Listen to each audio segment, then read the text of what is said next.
안녕하세요. 김호준입니다. 서울 디지텍 고등학교의 곽일천 교장은 종업식에서 대통령 탄핵이 법적 절차를 지키지 않은 정치적 음모라고 연설을 해 문제가 됐습니다. 보수 진영은 그동안 전교조에 대해 학생들을 정치적으로 교화한다며 공격해왔습니다. 그 논리대로라면 곽 교장 개인의 정치적 편향을 학생들을 대상으로 교화하는 것도 비난해야 합니다. 그래야 일관성이 있죠. 그런데 전국 학부모 교육단체연합은 어제 이 학교를 찾아 전교조를 규탄했습니다. 발언은 곽 교장이 했는데 왜 전교조를 규탄하는 거죠? 그리고 전국 학부모와 오직 예수라는 깃발은 무슨 상관이고 왜 거기서 흔드나요? 게다가 성조기는 왜 같이 흔듭니까? 전국 학부모 교육연합이 기독교 계열인가요? 만약 그래서 그런 거라면 기독교 발원지인 이스라엘 국기를 흔들는지, 한국 개신교가 칼뱅 교리를 대체로 따르니까 칼뱅의 조국 프랑스 국기를 흔들는지, 그것도 아니면 실제 칼뱅의 사역을 했던 스위스 깃발을 흔들는지, 교회에서 성조기를 걸고 예배 봅니까? 이 기괴한 광경을 저는 도무지 이해할 수가 없습니다. 김호준 생각이었습니다. 시사인의 김은지입니다. 네, 어젯밤에 갑자기 새로운 전혀 기대치 않았던 큰 뉴스가 나왔죠. 큰 뉴스가 나왔습니다. 그것부터 일단 전해주세요. 네, TV조선 어제 보던데요. 김정일의 장남인 김정남이요, 말레이시아에서 피살됐다라는 보도를 했습니다. 단독 보도입니다. 이게 독살 당했고 여성 2명에 의해서 택시를 타고 도망갔다, 이런 단독 보도였죠. 특종. 근데 저는 이 뉴스가 굉장히 좀 부자연스러웠어요. 어떤 점에서 부자연스러웠냐면, 저도 궁금해서 이제 현지 언론 뒤져봤는데, 일단 독살 2명, 독살의 여성 2명, 이런 뉴스가 없어요. 전혀. 말레이시아 CID 범죄수사국 정도 되겠죠. 예, 여기 책임자 모마드 살레가 제가 지금 방송을 시작하기 전까지 확인한 바로는 여행 서류로 봐서 김정남으로 보인다. 하지만 김정남으로 확정할 수는 없다. 근데 이 부분은 우리 정보당국이 더 정확할 수가 있어요. 이런 정보는. 김정남이 평소에 쓰던 여러 여권 중에 하나다. 김철이라는 이름의 여권이 발견됐다고 하죠. 이런 거는 우리가 더 빠를 수 있는데, 문제는 이제 독살과 여성 2명 부분입니다. 이 TV조선에서는 특정했잖아요. 여자 2명. 네, 그렇죠. 독살, 택시로 빠져나갔다. 그림도 막 나와요. 근데 이제 말레이시아 이 범죄수사국의 이제 현재까지의 공식 논평은 부검이 진행되지 않아 사인을 확정할 수 없다요. 네. 물론 나중에 이제 부검 결과가 나오면 독살이었다고 말할 수는 있을지 모르겠는데, 현재는 부검이 안 됐으니까 모르죠. 네, 오늘 부검 진행한다고 합니다. 네. 모르는 게 맞고, 그리고 이제 그 과정은 이제 공항 의무실로 찾아왔는데 얼굴을 감싸고 어지럽다고 했고, 네. 거기서 병원으로 옮기다가 앰뷸런스에 숨졌다. 예, 그렇죠. 여기까지는 확인해 줬어요. 그런데 이제 우리나라 발 뉴스, TV조선 뉴스를 보고 거꾸로 이제 기자들이 물으니까 바늘은 발견되지 않았다. 독살이냐고 물으니까. 그리고 알 수 없다. 사망 원인을. 부검해야 한다. 그래서 오늘 스프레이설까지 기사가 나왔습니다. 그러니까 이게 현지 경찰 책임자고 CCTV도 이 사람들이 가장 먼저 보는 거란 말이죠. 여성 2명에 대한 정보도 전혀 없어요. 현지 경찰도 모르는 걸 TV조선은 어떻게 하는지. 저는 그게 뉴스입니다. 저한테는. 좀 더 두고 봐야 할 뉴스다. 한 가지 분명한, 이제 우리나라 정치 상황상 특정 정치 세력에는 매우 적절할 때 상황해진 뉴스이기도 하죠. 예. 자, 이 뉴스 여기까지 하고요. 다음은요? 네, 최경희 전 이화여대 총장이 오늘 새벽 구속됐습니다. 서울중앙지법 성창호 영장전담 부장판사가 새벽 2시 20분쯤 결정한 사항인데요. 추가로 수집된 증거자료 등을 종합할 때 범죄 사실이 소명되고 구속의 사유와 필요성이 인정된다, 이렇게 밝혔습니다. 네. 삼성 이재용 부회장 영장 심사에 대한 부담감의 결과라고 봅니다, 이건. 특검이 잘해서가 아니고요. 아니, 물론 뭐, 네네. 보강도 됐겠지만, 예. 네. 진짜 메인 디시는 이제, 어제 청구된 결과가, 금요일날 새벽에 나오겠죠. 네. 네. 이재용 부회장에 대해서 특검이 어제 구속영장 재청구했습니다. 네. 혐의도 기존의 뇌물공여, 횡령, 위증에다가요 2가지를 더해서 새롭게 추가된 재산 국외 도피, 범죄 수익 은닉 이런 것도 있거든요. 네. 결과가 아니라요. 영장 실질이 내일 오전 10시 반에 열리고요. 아마 결과는 금요일 새벽 혹은 그렇죠. 아침 정도에 나올 것으로 보입니다. 지난번 기준으로 보자면 뭐 새벽 4시 막. 예, 금요일 5시, 날, 5시 정도. 예. 저희가 금요일 날 방송하는 즈음에나 결과를 알고, 제가 이제 750원 걸었는데, 예, 기각될 거라고. 80% 이상의 확률로. 100%라고 하지 않은 이유는, 특검이 여기 올인했어요. 그러니까, 윤석열 검사 포함 20명의 특검 검사하고 수사팀들이 나머지 재벌 수사를 포기했습니다. 시간이 너무 없으니까. 포기하고 삼성 영장 재청구에 올인했거든요. 특검이 지금까지 보여준 수사력이 대단하잖아요. 근데 한 사안에 올인했다. 그러니까 굉장히 많이 보강됐을 거라고 보거든요. 너무 많이 보강돼서, 이래도 기각할래 하고 이렇게 집어넣은 거란 말이죠. 그래서 저는 20% 정도 상승했지만 워낙 부담이 큰 거라, 이걸 기각한다면 이제 다른 건 없죠. 뭐 기각해야 해서 하는 거라고 저는 생각이 드는데 80% 확률로 기각 될 거라고 저는 생각합니다만은 남은 20%는 너무나 봉황이 자료가 많이 돼서. 네. 만약에 발부가 된다면 저는 이 영장 실질 심사하는 부장판사가 앞으로 남은 판사 경력직을 걸고 하는 거라고 봅니다. 인생의 갈림길에. 네, 한정석 영장 전담 판사입니다. 네, 인생의 갈림길에 선 거라고 봅니다. 저는 그분이. 자, 법조 인생의 갈림길에 쓴 거죠. 어느 쪽 길로 갈지는 모르겠어요. 그러면서 보강한 것 중에 일부 내용이 보도가 된 것도 있죠. 네, 그렇습니다. 20% 말씀하신 그 부분들에 대한 것들인데요. 네. 네, 어제 SBS 보도에 따르면 삼성이 정유라 씨에게 말을 사준 비밀 계약서 있다라는 건 이미 전해드렸었는데 저희가 어제 이제 해설해드렸죠. 해설. 이거 예. 말 세탁이 아니다. 이거는 최순실의 욕심이 이 정도라는 걸 보여주는 거다. 최순실 씨는 말을 자기 이름으로 소유하고 싶었거든요. 예. 근데 그게 이제 비밀 계약서가 있다는 보도는 어제 나왔고. 네네. 뿐만 아니라요. 네. 여기에서 합의서도 특검이 확보했다라는 SBS 보도입니다. 예. 계약서 있고 회의록도 나왔다고 그러지 않았나요? 회의록. 예. 회의록, 합의서를 회의록이라 부르기도 하는데요. 삼성 쪽에서 작성한 회의록을 보면 최순실 씨와 약속한 내용을 최 원장 미팅 결과라는 제목으로 작성을 했고요. 그 내용을 보면 최순실 씨가 명마 블라디미르를 6개월 안에 매각 추진해야 한다라고 쓰여 있고요. 또 3자 계약을 통해서 블라디미르를 최 씨에게 사준 것을 숨기겠다라는 내용도 있다라는 겁니다. 네, 이 3자 계약이 어제 말씀드렸다시피 삼성 소유로 명의로 돼 있던 말들을 이 말장사한테. 예, 덴마크 중개사는요? 네, 말장사한테 파는 형식을 취했지만 그 판 돈을 안 받았어요. 돈을 안 받고 최순실 씨가 말을 샀는데 돈을 조금만 주고 샀어요. 그러니까 현물로 말을 주고, 그 차액만 낸 거니까 사실은 하나의 계약인 거죠. 네, 그걸 3자 계약을 표현했고, 6개월 안에 매각.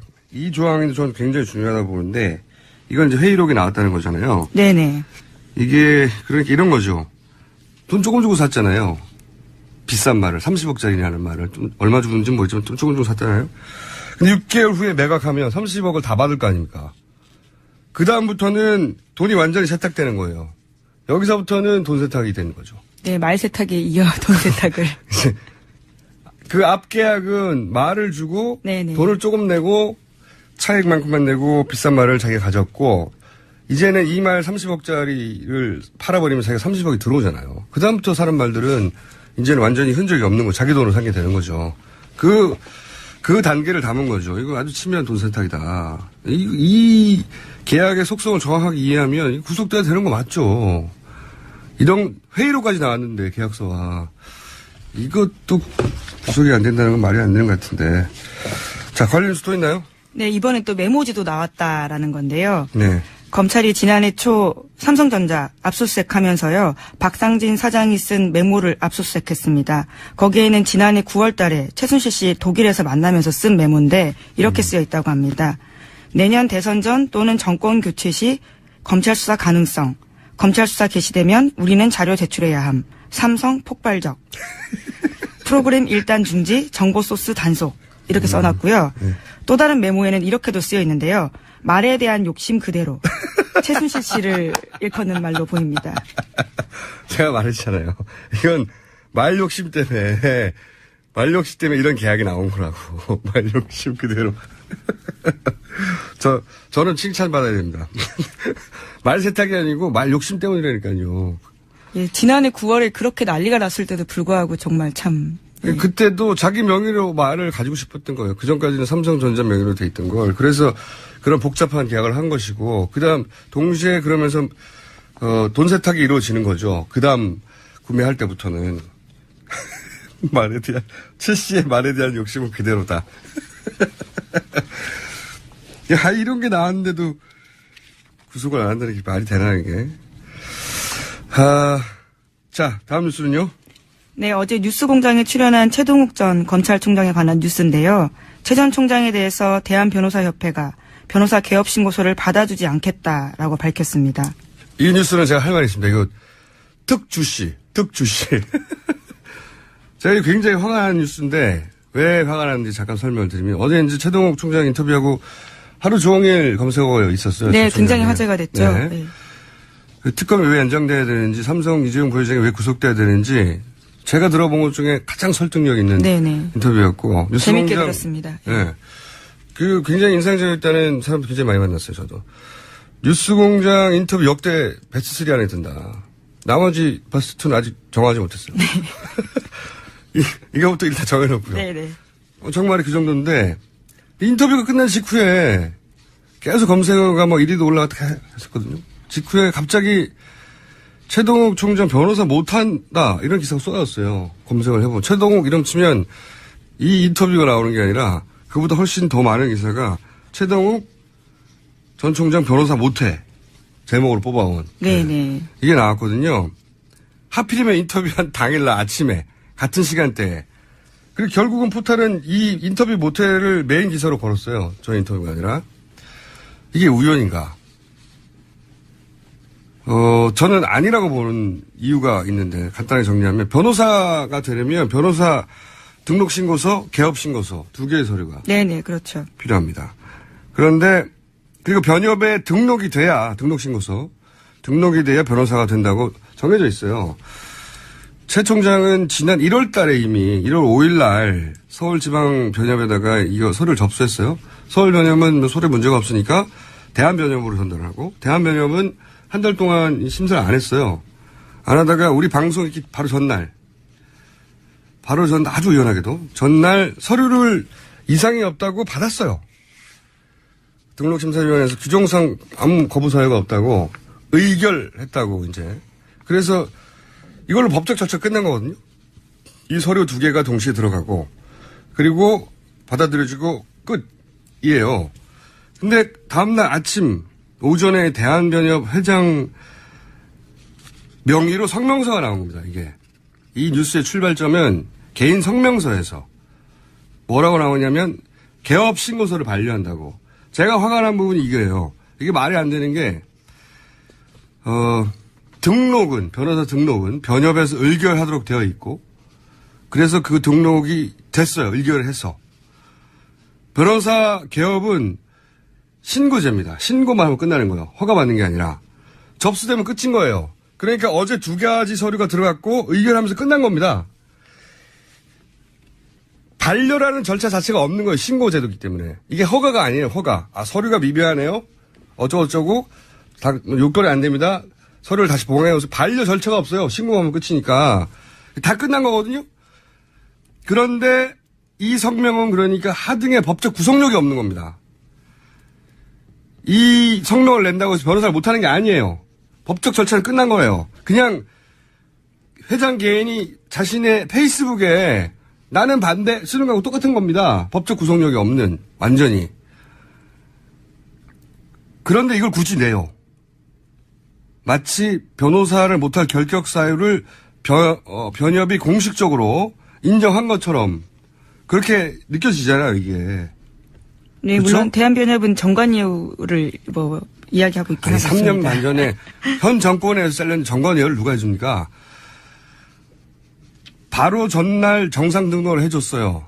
근데 바로 다음날 아침에 회장이 개인 성명을 낼 만큼 새벽에 무슨 일이 있었나. 그 사이 있었던 일이라고 뉴스공장에 출연한 것밖에 없습니다. 제가 말하지만 그 새벽 사이에 있었던 일 뉴스공장 출연한 것밖에 없어요. 그래서 저는 개인적으로 이건 최동호 총장이 특검 연장, 삼성 이재용 부회장 구속 방침, 굉장히 설득력의 기사가 퍼져나가는 것을 적어도 이 변협 회장님 단위에서는 막으려고 했던 그런 목적이 아니냐. 그렇게 그 기사가 퍼져나가서 결국은 그 기사가 훨씬 더 많이 나왔어요. 예. 이게 너무 치사한 거 아닙니까? 그런 목적이라면? 저는 그렇게 추정합니다. 게다가 이 하창호 변협 회장님이 이번에 이제 김영환 다이어리에 김기춘 비서실장이 대한변협 회장 선거에 애국단체가 관여하도록 하라. 이 메모를 쓴 거기서 그 즈음에 회장이 된 분인데, 애국단체가 관여했는지 안 했는지 모르겠어요. 근데 그런 메모가 있었던 그 즈음에 회장이 된 분인데, 이분이 이제 테러방지법. 네, 그 당시에, 네, 그때 의견을 냈었죠.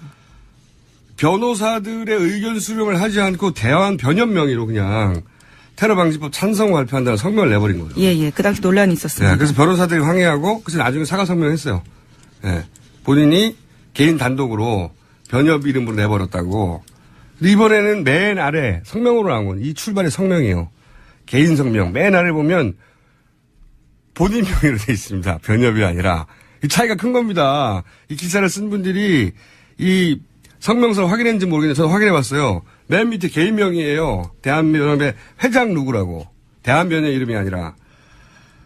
이게 너무한 거 아닙니까? 그 전날 밤에 다 통과되고 다 끝났고, 근데 법적 절차에도 없는 반려라고 혼자 성명 써가지고 내고 그 기사를 막, 야, 이거 너무한 거예요, 이거. 야. 우선 청취자 여러분들은 이 방송을 들으시면 이 방송을 좀 퍼뜨려주세요. 이렇게 나오면 우리도 가만히 있을 수는 없잖아요? 더 널리 퍼뜨려주시고, SNS 써주시고, 페이스북에도 써주시고, 그런 노력을 해주시고, 저희 뉴스공장도 방법을 좀 생각해보고 있습니다. 화났어요. 너무 치사하다. 이렇게까지 하는 건. 참. 그 영어에, 저런 말이 있잖아요. 무슨 분쟁이 생기면, 그 개인적인 게 아니야.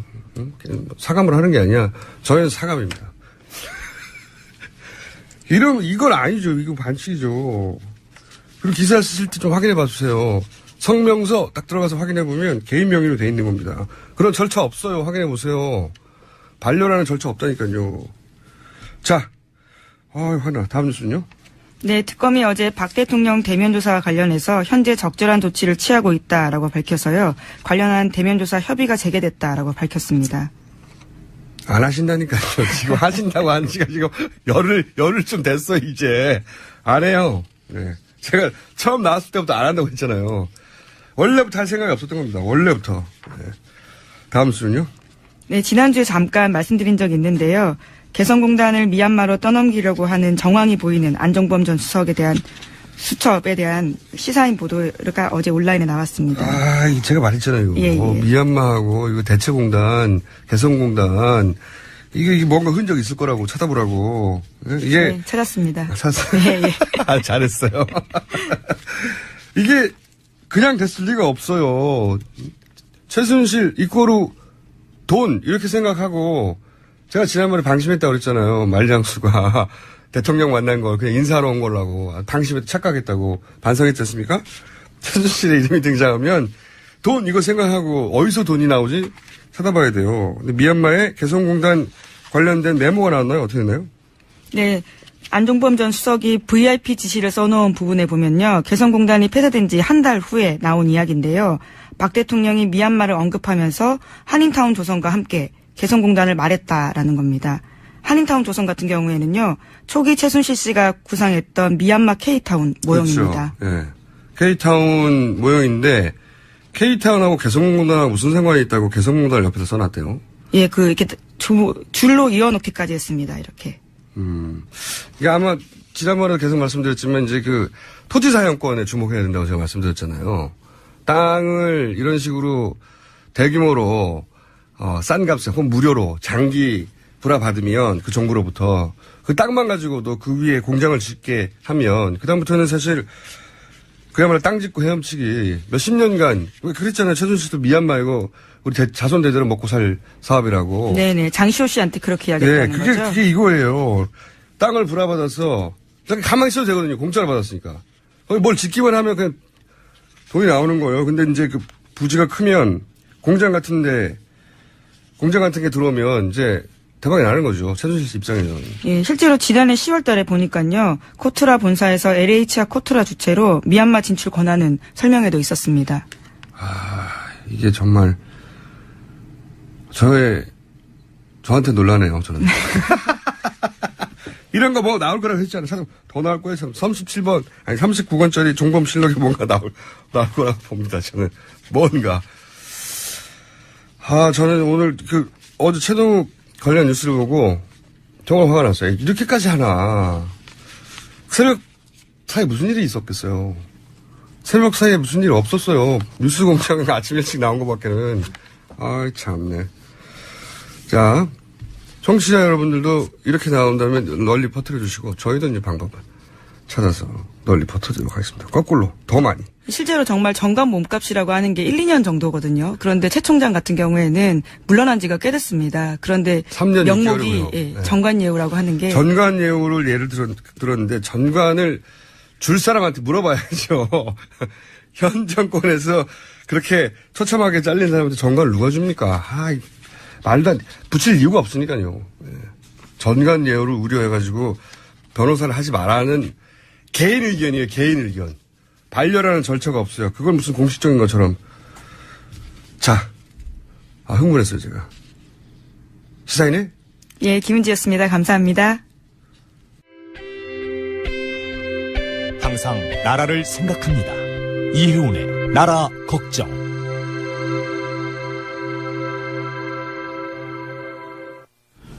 자, 오늘 정말 하실 말씀이 많을 것 같은 이혜훈.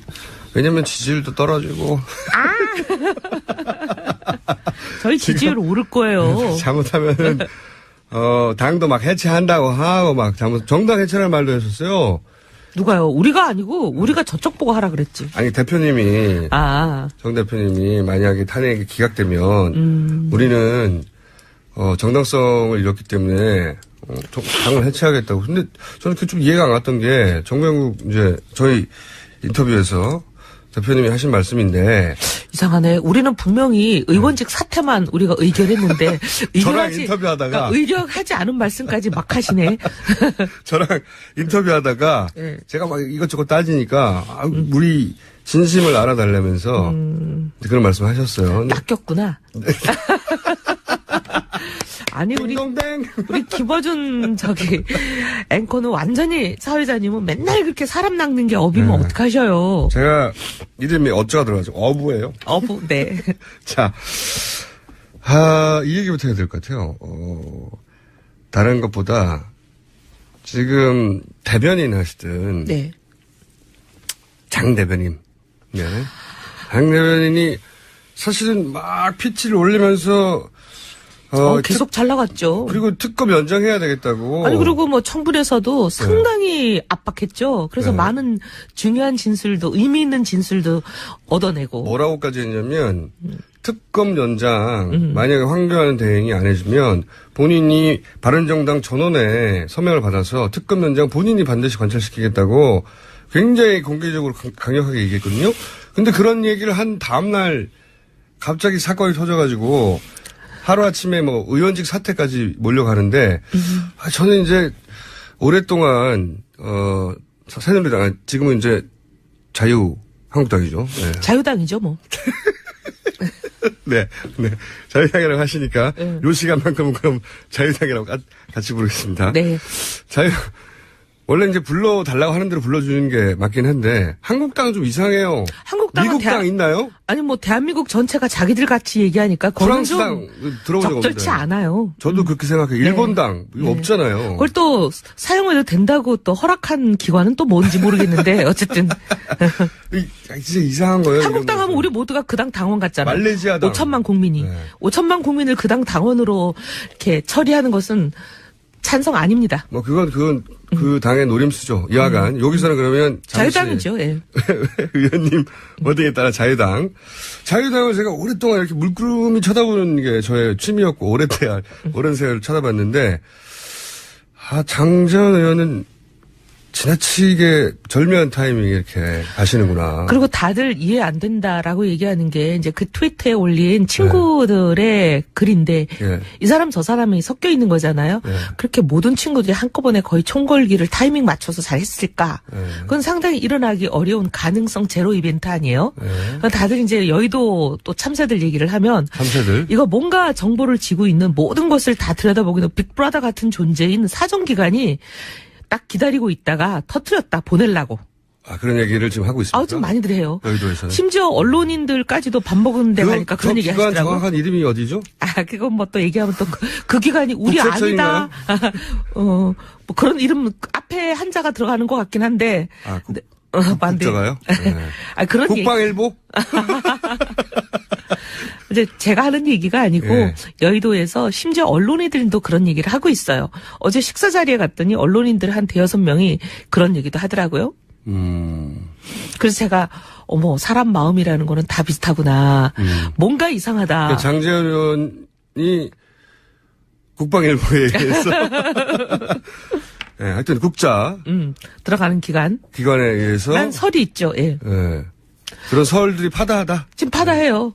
아니 그리고 장재현 의원의 경우는 보면 아이를 기르는 부모 입장에서 보면 부모도 놀래가지고 지금 멘붕인데 이제 거기다가 대고 사퇴하라 이런 얘기까지 본인이 이미 먼저 그 얘기가 터지자마자 온갖 직함에서 이제 내려왔잖아요. 대변인도 내려놓고 부산 시당위원장도 내려놓고 이제 그리고 본인은 이제 아이를 먼저 정상화시키는 게 우선이다. 이래가지고 이제 아이와 시간을 보내면서 아이가 잘못된 길에서 돌아오도록. 부모 입장에서는 그런데 이제 이게 굉장히 지나치게 절묘한 타이밍인 거죠. 절묘한 타이밍이죠. 그러면서 바른정당이 가장 활발하게 입장을 표명하고 이제 막 들라 그러는데 또 누가 날개를 꺾었어요. 공세적으로 이제 그 자유당을 압박하던 그런 입을 잃어버렸어요. 그러니까 더더욱 언론 노출이 바른정당이 줄어든 효과를 안 그랬으면 장재현 의원 오늘도 아마 인터뷰 저희가 했을 텐데 저희가 인터뷰 요청해도 이제 당분간은 못 나온다고 거죠. 스스로는. 예. 근데 어쨌든 어떤 기관이라고요? 이 모든 정보를 들여다보는 기관이 아니냐. 그런 정보기관의 작업의 결과가 아니냐 하는 의구심들을 여의도에서는 가지고 있다. 다들. 네. 이 사람 저 사람이 그냥 입 모아서 얘기하더라고요. 그래요. 맞아요. 오랫동안 들여다본 사람들은 그런 의구심을 가질 수밖에 없죠. 너무 지나치게 절묘한 타이밍이고.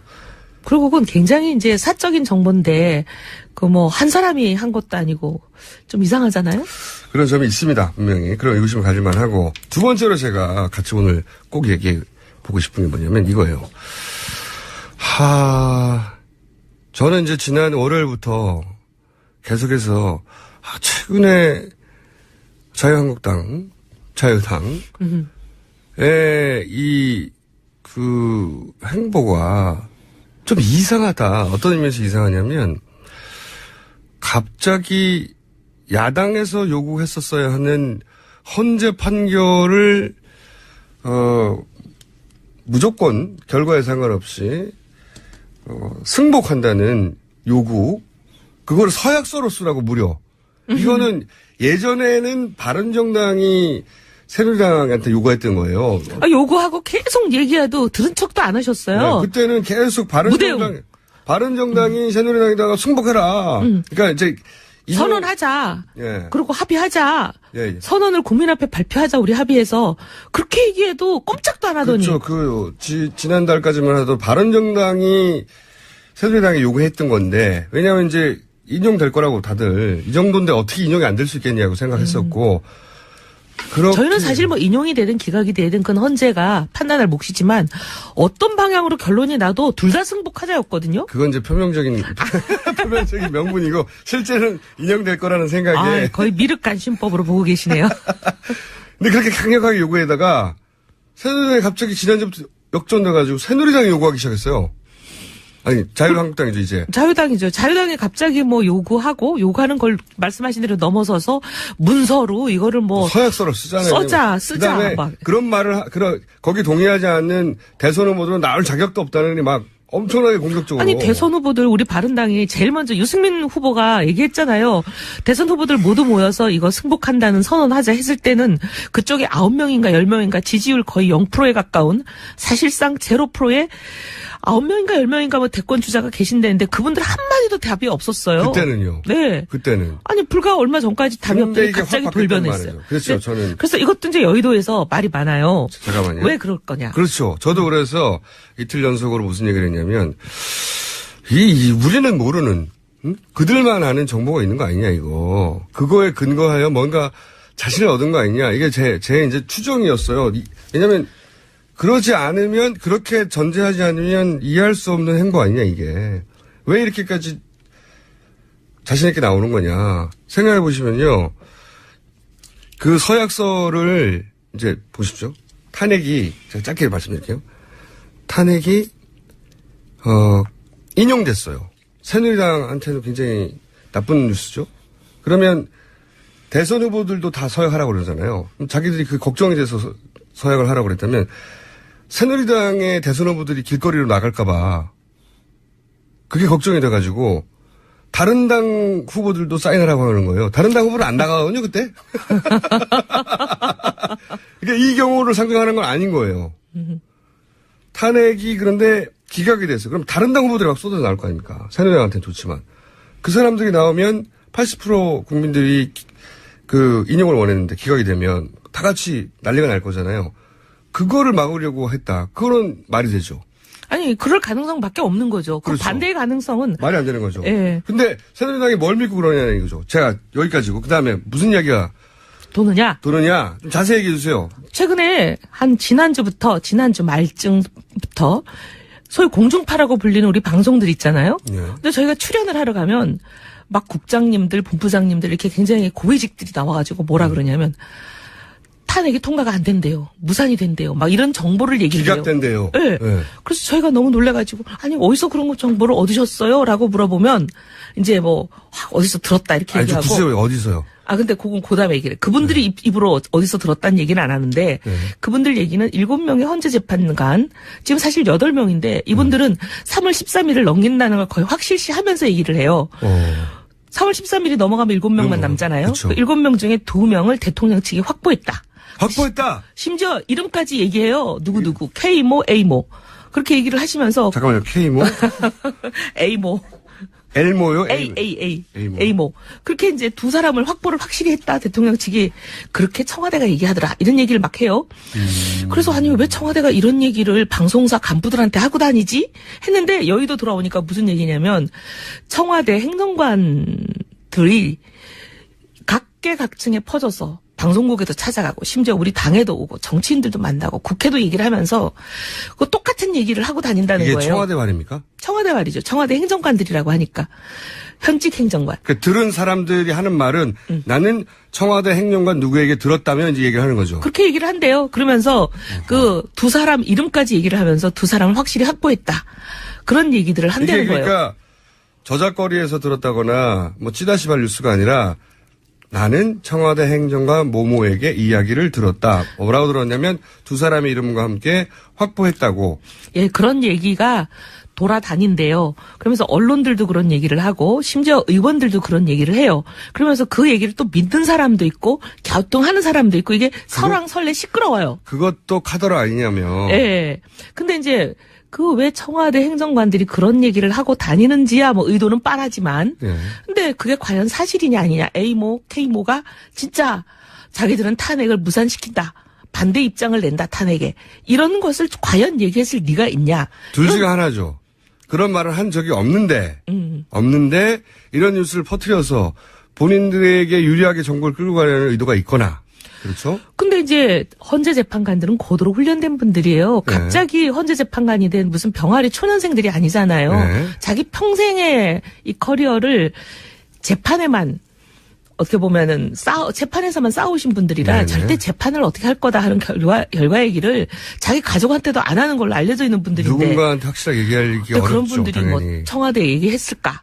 이해가 안 되는 부분이죠. 그렇죠. 그게 첫 번째 의구심이고 합리적인 의구심 맞고요. 그러니까 청와대 행정관 몇 사람이 그런 뉴스를 언론과 여의도에 의도적으로 퍼뜨려서 본인들이 원하는 방향으로 정보를 끌고 가려는 그런 제스처다. 라는 설이 굉장히 다수설이에요. 다수설이고 저는 그 다수설도 일리 있다고 생각하고요. 일단 청와대 행정관의 존재는 확인된 거잖아요. 왜냐하면 사람들의 입을 통해서 나는 그 사람한테 들었어라니까. 그럼 그런 행위는 있는 건데 그러면 이런 설도 가능해요. 실제 어떤 경로로 확인했는지 모르겠는데 제가 계속 공부했던 건 그거예요. 정말로 그런 걸 확인했다면 어떻게 확인했냐 물어봤냐 아니면은 예를 들어 자기들끼리 이제 헌재 그 재판들관끼리 회의도 할 거 아닙니까? 뭐 그런 걸 예를 들어 그 공간을 이렇게 불법적으로 도청을 한다든가 그런 방식으로 유추했는가 모르겠어요. 그래서 단서나 힌트를 가지고 하는 말인 가능성과 아무 단서도 없는데 본인들이 추정하기에 본인들이 근데 저는 1번이냐 2번이냐 1번일 가능성은 저는 거의 없다고 보는 게 그래서 저희가 그 두 분에 대해서 굉장히 이제 궁금하잖아요. 저희도 과연 그렇죠. 그런 말을 하셨을 분인가. 네. 근데 이제 이 분들을 헌재 재판관이 되도록 추천한 사람이 있잖아요. 네. 추천한 사람한테 직접 들었는데 네. 내가 이 A모를 추천했다. 헌재 재판관이 되도록. 네. 물론 국회에서 우리가 이제 투표를 하긴 했지만 네. 추천을 하는 사람이 있는 거잖아요. 그 정도로 가깝고 평생 알고 너무나 그 속속들이 잘 알고 그 사람 속은 내가 다 잘한다. 그리고 최근에도 만나고 있다. 근데 그 사람이 절대 그럴 사람이 아니다. 자. 그런 저는- 얘기를 하는 사람들이 네. 있어요. 네. 저는 또 다른 얘기도 들은 건 있긴 있어요. 원래 이럴 때 온갖 이야기가 난무하긴 하죠. 근데 이제 결론은 제가 생각하는 네. 추후로는 뭐냐면 헌재 재판관들이 그렇게 어린애가 아닌데 자기가 뭐라고 판결을 할 건지 찬성인지 반대인지를 얘기했을 리도 없고 그게 청와대로 흘러갔을 리도 없고 그다음에 그 사람들의 그 내심이라고 이제 가까운 사람들이 지인들이 얘기하는 거는 탄핵 찬성이라는데 왜 이런 어이없는 소문들이 퍼지면서 이게 영향을 미칠까? 왜냐하면 탄핵이라는 게 잘 아시면 정치재판의 성격이 있는 거잖아요. 예. 그래서 탄핵을 반대하는 여론이 높아지면 탄핵이 무산될 가능성이 높은 거잖아요. 예. 그러니까 그 탄핵을 반대하는 여론을 조성하기 위한 일종의 작전이 아닐까. 그게 합리적인 추론이라고 저도 생각해요. 가장 합리적인 추론이고 그럴 법한데 제가 그렇게 단정만 할 수 없다고 생각하는 대목은 뭐냐면 이쪽은 재판의 결과가 사형 혹은 무죄 중간이 없어요. 그리고 재심도 없는 그러니까 사실은 이 판결에 따라서 이 정치 세력 전체가 해체될 수도 있는 거예요. 공중분해 될 수 있는 가능성이 높거든요. 우리 국민들 보니까 뭐 그렇게 어이없는 일을 하신 분들인데도 13% 15% 지지하고 계시던데요. 뭘 공중분해가 되겠어요? 근데 그 지지율에 멈춰 있을 가능성이 높죠, 앞으로도. 어느 나라나 어떤 극우적인 멘탈리가 있는 지지층은 그 정도 있어요, 실제로. 나치나 파시스트도 그랬으니까. 항상 10몇 프로에서 20% 가까이 국민들은 이쪽 끝에, 나머지도 이쪽 끝에, 대부분은 가운데 있죠. 근데 그분들의 지지율은 그 정도에 멈춰 있을 만큼 본인들은 정권을 잡고 정권을 창출했던 그러니까 본인들이 다수라고 생각하는 세력인데 이게 만약에 탄핵이 인용됐다, 탄핵이 이제 통과됐다 그러면 정치적 사망선고나 마찬가지 이번 대선에 있어서는 그런데 그거를 가만히 앉아서 구경만 하고 있다? 이거는 저는 이해가 안 가는 행위거든요. 거꾸로. 물론 노력은 하겠지만 네. 이미 그분들도 마음 접은 지 오래됐어요. 지난 연말에 저희가 뭐 당을 나오니 많이 한참 논란이 있을 때 그분들끼리 이제 40몇 명이 모였다고 발표한 일이 있었잖아요. 거기서 나온 얘기가 아주 그냥 공공연하게 언론을 통해서 많이 나갔잖아요. 거기서 보면 이제 친박 좌장이라고 불리는 뭐 모씨가 우리는 어차피 정권 잡을 수도 없고 우린 대권 주자도 없다. 꿈 깨라. 그게 12월 달 얘기고요. 네. 지금 마음이 2월, 바뀌었어요? 마음이 바뀐 행보가 뭔가 있어요. 태극기가 좀 나오고 그때는 5% 4%밖에 안 된다는 대통령 지지율밖에는 몰랐는데 이제는 탄핵을 반대하는 사람이 13% 15%다. 막 태극기가 몰려 나온다. 하니까 이제 이분들이 마음이 슬슬 동하기 시작했다는 건가요? 탄핵 반대 지지율은 그때는 지금이랑 똑같아요. 여론조사에 똑같죠. 보면 13에서 15 사이에서 변한 적이 없고요. 탄핵을 해야 된다는 지지율도 변한 적이 없죠. 79, 80에서 변한 적이 없어요. 그냥 이 지지율은 변한 적이 없는데 환경은 변한 적이 없는데 민심은 오로지 이 새누리당의 태도가 바뀌었다는 거예요. 마음을 비웠다가 가만 생각하니까 이게 아닌 게비요? 아니 자신감을 얻을 단서를 얻은 게 아닌가. 그걸 잘 모르겠어요, 제가. 모르겠는데 많은 국민들 밤에 잠이 안 오시겠어요, 이 방송 들으면. 그건 정말 80%의 국민들에게는 엄청난 스트레스가 되는 뉴스라 그걸 믿고 싶지 않죠. 하지만 보고 싶지 않은 일도 세상에 원하는 대로 안 돌아가잖아요. 보고 싶지 않은 것도 봐야 된다고 생각하는데 어쨌든 여기서 오늘 한 가지 이 나온 뉴스는 청와대 행정관들이 그런 이야기를 하고 다닌다. 하고 다닌다. 물론 뭐 개인 생각이라며 만약에 그 두 사람 혹은 세 사람을 특정해서 혹은 여러 사람을 특정해서 당신이 그런 말 했냐 그러면 아니 내 생각이 그렇다고 이렇게 말하겠죠. 아마도. 하지만 적극적으로 하고 다닌다는 거죠. 그리고 이제 많은 경우에 주로 그런 얘기를 하는 사람들을 붙잡고 물어보면 내 생각이 그렇다라고 얘기하거나 또 제가 들은 건 그래요. 찌라시를 봤어요. 뭐 취재해본 바론 그래요. 물론 취재하는 게 업이 아닌 사람이지만 그럼 할 말이 없어요. 자, 요 두 가지 제가 가장 궁금했던 건데 좀 더 계속 알아보시고요. 네. 장재현 의원의 국방일보 건도 계속 알아보시고요. 그리고 유승민 의원 있지 않습니까? 사실은 유승민 의원이 그분이 가진 역량을 보자면 훨씬 더 치고 올라가야 될 잠재력이 있는 분인데 못 치고 올라간 것은 이게 어떻게 된 걸까요? 아니, 전략적인 이제 실패인 것 같아요. 저는 제가 보기엔. 우리가 잘못했다. 또는 우리가 더 잘해야 된다. 물론 그런 부분이 있죠. 근데 이제 원흉은 누구냐면 소위 자유당이에요. 자유당은 끊임없이 지금도 지난 며칠 전에 있었던 태극기 집회에서도 그런 얘기가 나왔다고 해요. 뭐라고요? 계속 그 사람들이 주장하는 유승민 배신자. 유승민 배신자를 처단하라. 막 이런 얘기를 한다는데 근데 왜 배신자냐고요. 배신자가 아니죠. 대통령이 잘못하는 거를 이건 이러시면 안 됩니다. 라고 얘기하는 걸 지금 배신이라 그러는 거잖아요.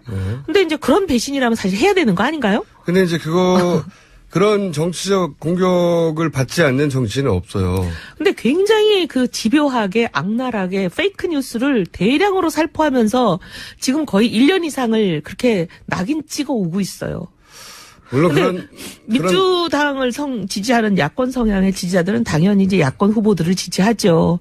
근데 사실 이제 유승민 후보를 지지할 만한 성향이라는 거는 중도 일부와 보수밖에 없는데 보수들을 향해서 끊임없이 이 사람은 절대 청산 대상이야 막 이러고 있으니까. 그것도 있지만 또 한 가지도 있어요. 뭐냐면 유승민 의원이 이제 보수 후보 단일화를 너무 일찍 치고 나가다 보니까 뭐 나중에는 그게 전략적으로 이제 하나의 수단이 될 수 있었을 것 같은데 그럼 나중에 합칠 건가?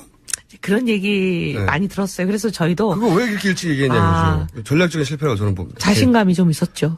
그러니까 저쪽 새누리당 지지층을 끌어올라고 그런 것 같은데 거꾸로 바른정당 지지층 그쪽을 뺏긴 거 어차피 합칠 거니까 그럼 형님한테 가야지 이런 이미지를 준 게 아닌가. 어차피 합칠 거라는 거는 이제 그러니까 다들 오해하신 거고. 오해지만 그런 이미지를 줬다는 거죠. 그러니까 그렇게 어떻게 보면 오해받게 한 거는 저희가 좀 돌아볼 대목인 것 같아요. 많이 돌아보셔야 돼요. 네, 알겠습니다. 근데 솔직히 이제 그 말을 한 진위는 네. 어차피 탄핵이 통과되고 나면 탄핵 당한 정당에서 후보를 낼 수도 없고 내서도 안 되고 결국은 나밖에 남지 않지 않냐 이 얘기였거든요. 보수 진영에서. 예. 근데 아직 탄핵이 안 됐고 새누리당은 거꾸로 자신감을 가진 이 상황에서 일종의 김칫국.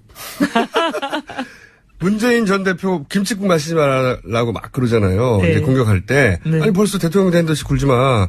비슷한 거예요, 그거. 하여튼 뭐 작은 김치국 마신 겁니다. 저희가 하여튼 돌아볼게요. 아니, 그래서 앞으로는 전략을 좀 바꿉니까? 왜냐면 이게 뭔가 획기적인 게 안 나오면은 바른정당이 보수정당으로 상대적으로 합리적임에도 불구하고 주목을 못 받아요. 장제원 의원도 지금 했죠.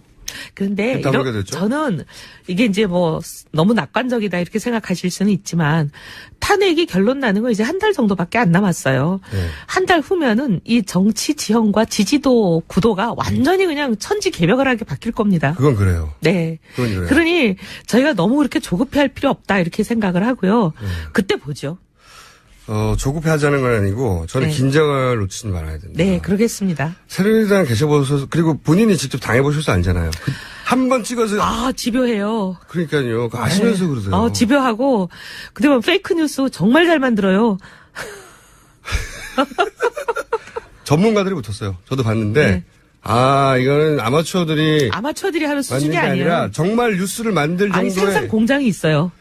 그러니까요. 생산 공장도 있고 공장 어딘지 아세요?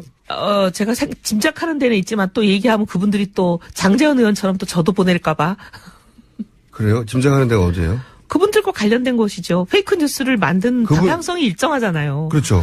박근혜 대통령 무죄다. 박근혜 대통령 탄핵되는 것은 위헌이다. 그러면 심지어 그 페이크 뉴스는 특검도 위헌이라 즉각 해체해야 된대요. 모든 게 위원회 근데 그쪽에. 그게 박한철 헌재 소장이 인터뷰에서 얘기했다고 페이크 뉴스를 만들어서 보내요. 아니 근데 생자맹이 거짓말. 제 말은 거기 어딥니까? 거기 혹시 우리나라에서 제일 힘센 곳이 어딘지 생각해 보시면 되죠.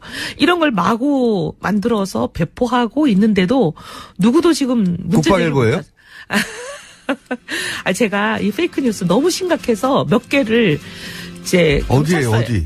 경찰서에 제가 신고를 했거든요. 이거 처벌해 주세요. 사람 잡아서. 그랬더니 국방일보는 농담이고 뭐라 어딥니까? 그러시냐면 의원님이 뭐 이런 것까지 신고하고 그러세요 하고는 그냥 치워버리더라고요. 아니 어딘데요? 그렇게 경찰을 움직일 수 있는 데가 어디겠어요. 많죠. 이혜영 의원입니다. 예. 3발수 뵙겠습니다. 최경희 전 이대 총장의 영장은 결국 발부됐습니다. 과연 이재용 삼성 부회장은 어떻게 될까요? 이정열 전 부장판사 전화 연결됐습니다. 안녕하십니까?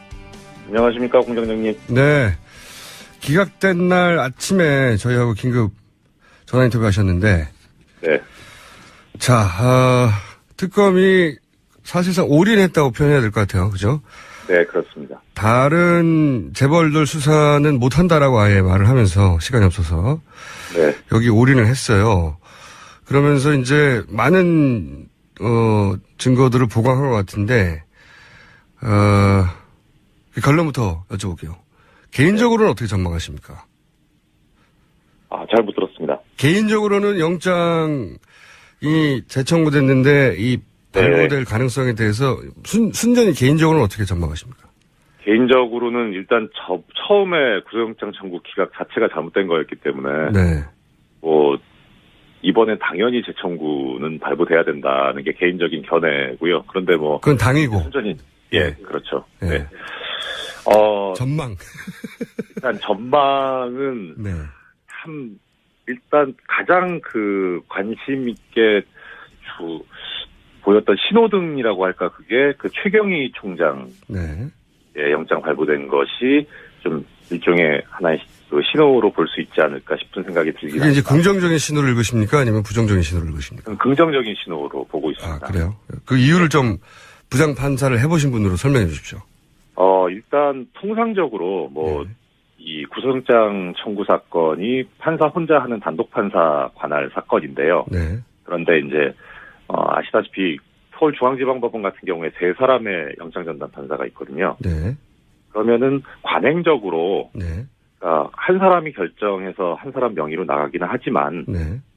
나중에 이게 재청구가 됐을 때 처음에 기각했다가 재청구되면은 다른 나머지 2명이. 근무하고 있는 판사가 네. 같이 근무하고 있는 판사가 그대로 발부하는 게 모양새가 이상해지니까 그렇죠. 통상적으로 사전에 좀 논의를 하거든요. 일반적으로는. 네. 네, 그래서 사안이 크면 클수록 더욱 오래 논의하겠군요. 더 그렇고요. 예. 네. 그래서 처음에 구속영장 청구가 기각됐을 때 이게 재청구해도 쉽지는 않을 것이다. 네. 라고 하는 게 일단은 그렇게 의논을 하기 때문에 그래서 다시 재청구를 하더라도 발부가 쉽지는 않겠다라고 생각을 했는데 그러니까 한 사람 명의로 나왔지만 실제로는 사안이 중대할수록 세 사람이 같이 이미 의논해서 냈던 것을 네. 이제 똑같은 사람한테 이제 재청구할 수는 없으니까 나머지 두 사람한테 갔을 때 네. 3인 동료가 같이 의논해서 기각했던 거를 예. 또 다시 재청구된 거를 그때는 발부를 해버리면 네. 이게 이제 앞뒤가 자기들이 논리 앞뒤 안 맞으니까 그렇죠. 네. 그래서 또다시 기각될 가능성이 더 높다고 이제 보셨었고. 예. 네. 그런데 최경희 총장 같은 경우에는 지금 재청구돼서 발부된 거니까 예. 어떻게 보면은 특검에서 수사를 좀 더 보강을 충실하게 잘 했다고 해석이 될 수도 있지만 네. 또 어느 한편으로는 법원에서 이제 입장을 그쪽으로 정한 것이 아닌가 그렇게 해석될 여지가 있거든요. 첫 번째 이제 긍정적인 신호로 해석하는 거는 특검이 보강을 잘 해서 플러스 네. 기존에 자기들이 한번 3인이 의논해서 기각시켰더라도 네. 보강만 충분하다면 다시 발부할 수 있는 것으로 입장을 정한 게 아닌가. 예, 그렇습니다. 네, 그러니까 이렇게. 일종의 특검이 이제 법원으로 하여금 다시 발부할 수 있는 이번에는 발부할 수 있는 명분을 만들어준 그러니까 상황이 아닌가 싶고요. 또 한 그게 가지 하나의 제 해석은 어떻습니까? 저도 그런 면도 있는 것 같고요. 설명을 듣고 보니 또 하나는 이제 지금 사람들에게 초미의 관심사 최경희 네. 총장은 구속 영장을 발부하고 그렇게 부담을 좀 덜고 이제 이재용 부회장은 봐라 최경희 총장은 제대로 보강이 됐기 때문에 청구했지만 이건 또 충분한 보강이 아니어서 기각한다 이렇게 알리바이용으로 네. 예. 그거는 충분히 이제 그런 추론도 합리적으로 가능하긴 한데 네. 그런데 이제 저는 하나 좀 의구심이랄까 걱정스러운 부분은 네. 이재용 부회장만 청구가 된 것이 아니고 그렇죠. 예, 삼성 임원 한 분이 더 청구가 됐지 않습니까? 네. 둘 중에 한 그래서- 사람은 최소한 하겠다는 의지 같아요. 예. 네. 그래서 그렇게 보면은 법원 입장에서 두 사람 중에 한 사람 정도만 발부하는 쪽으로 갈 수도 있지 않겠나. 예. 예, 그런 이런 경우에는 둘 다 기각시키기가 쉽지 않을 것이다 이렇게 보시는 거죠. 그러니까 예, 특검 입장에서도 적어도 한 사람 정도는 나오지 않겠느냐. 그러니까 뭐 어떤 예비적인 그런 느낌으로 네. 예, 그렇게 한 것 같아서 그런 측면에서 보면은 특검이 좀 자신이 없지 않나 하는 그런 느낌도 없지 않아 들긴 합니다. 자신이 없지 않냐.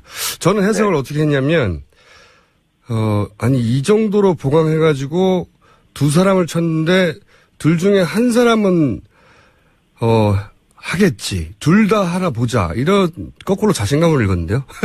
그러니까 둘 다 기각하지는 못할 것이다는 그렇죠. 거는 맞는 것 같은데, 예. 둘 다 할 것인가는 특히 이제 사실 관심사는 이재용 부회장 쪽이니까요. 그렇죠. 이재용 부회장이 가능하겠는가. 근데, 어떻게 보면은 이재용 부회장이 주장해온 방어 논리하고 방어 논리가 이제 자기는 몰랐고, 네. 이 부하 직원들이 했다는 거니까, 네. 그 논리에 따르면 둘 중에 부하. 한 사람은 발부가 돼야 되는 거니까요. 네. 그러면 예, 부하만 발부되는 건데, 만약 네. 그런 가설하에서라면, 물론 이건 다 네. 전망입니다.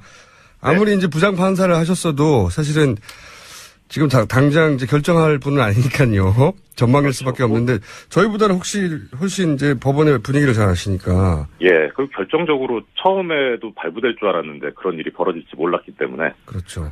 제가 전망하는 것이 얼마나 신빙성이 있을지 모르겠습니다만 다만 이제 그런 분위기는 읽을 수 있을 것 같습니다. 그러니까 아까 말씀드렸던 대로 세 사람이 의논을 해가지고 처음에 기각이 된 거라서 예. 그런데 지금 2월 20일자로 법원이 정기 인사가 돼서 아마 업무가 변동이 있을 겁니다. 직전이군요, 인사. 예, 직전입니다. 지금 그래서 저는 처음에 전망하기를 2월 20일 이후에 재청구를 하지 않겠느냐. 지금 한번 기각했던 팀이 그대로 온전한 상태인데 다시 그 속에 수를 던진다는 거는 좀 위험 부담이 있을 거다 생각을 했는데 한편으로는 이렇게 좀 빨리 재청구가 된 것은 특검 입장에서 보면 네. 어떻든 지금 28일이 수사 기한이지 않습니까? 그렇죠. 연장될 가능성이 지금으로서는 크지 않고. 예, 거의 없고. 그래서 20일 이후에 구속영장을 청구해서 발부를 받는다고 해도 중요한 거는 기소를 하는 게 중요한데요. 네. 수사를 해서 기소를 할 시간이 없기 때문에 그래서 이 얘기는 특검 수사 시한이 연장되지 않을 거라고 하는데 상당히 특검 쪽에서도 그 방점을 두고 있는 것이 아닌가 그런 걱정스러운 생각이 듭니다. 특검 입장에서는 자기들 마음대로 할 수는 없는 것이고 자기들 입장에서는 주어진 확보된 시간 안에서 최선을 다한다. 이런 시간표대로라면 지금 안 하면 안 되는 거죠. 그렇죠. 예. 네. 그래서 오히려 구속영장 발부 기각 여기에 그 어떤 위험성이라든가 가능성보다는 기소를 하는데 조금 더 시간을 확보하자는 그런 의도가 아닌가 싶거든요. 자, 제가 한 가지 여쭤보고 싶은 건 이런 겁니다. 저희는 이제 판사가 돼본 적이 없으니까 이렇게 영장 발부하는 분들이 3인 체제로 이제 의논을 한다고 하셨는데 한번 기각한 거를 이번에는 그 모든 언론의 주목을 받으며 국민들의 주목을 받으며 다시 재청구가 됐어요. 게다가 재청구 사안들에 대해서 이렇게 저렇게 보강됐다. 자세한 내용은 나오지 않았지만 여러 가지 이제 국민들이 정보를 가지고 있는 상황에서 이 판사는 어떤 정도의 심리적 압박을 느낍니까? 보통은 큰 압박을 느끼지는 않아요.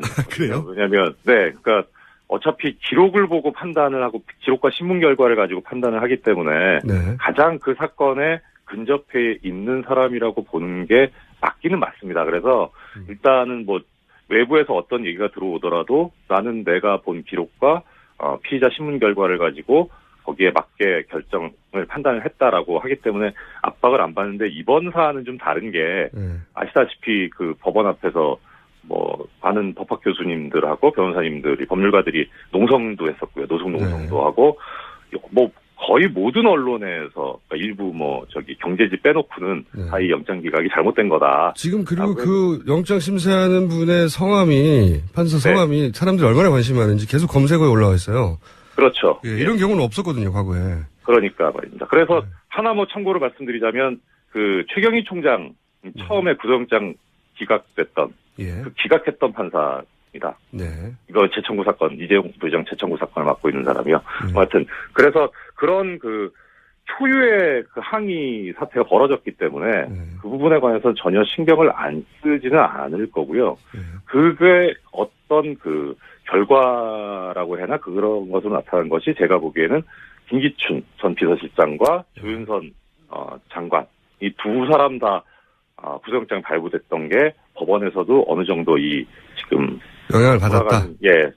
상황의 중대함을 느끼고 있지 않느냐 그렇게 생각이 되고 있습니다. 이 영장 발부는 사실 그 자체로는 대통령 뇌물죄를 확정하는 것은 물론 법적으로는 아니지만 그런데 이제 그렇지만 그것이 뇌물죄로 연결되고 태안핵 심판에도 심리적인 영향을 주고 그것이 결국 나중에 어쩌면은 우리나라 역사 자체의 갈림길에 쓰는 판결로 기록될 수도 있지 않습니까? 나중에. 그렇습니다. 그래서 그 처음에 이재용 부회장 구속영장 청구 기각이 많은 비난을 받았던 거죠. 지금 역사적인 순간인데 어떻게 이렇게 뭐 주거라든가 뭐 주거 환경이라든가 이런 그 통상적으로 했던 그런 사건들처럼 비중을 둬가지고 이렇게 쉽게 결정을 했나라는 그런 비난들이 많았었거든요. 상당히 중요한 결정이죠. 알겠습니다. 오늘은 분위기 파악 정도 해봤고요. 이럴 경우에 판사는 어떤 압박을 느끼는지.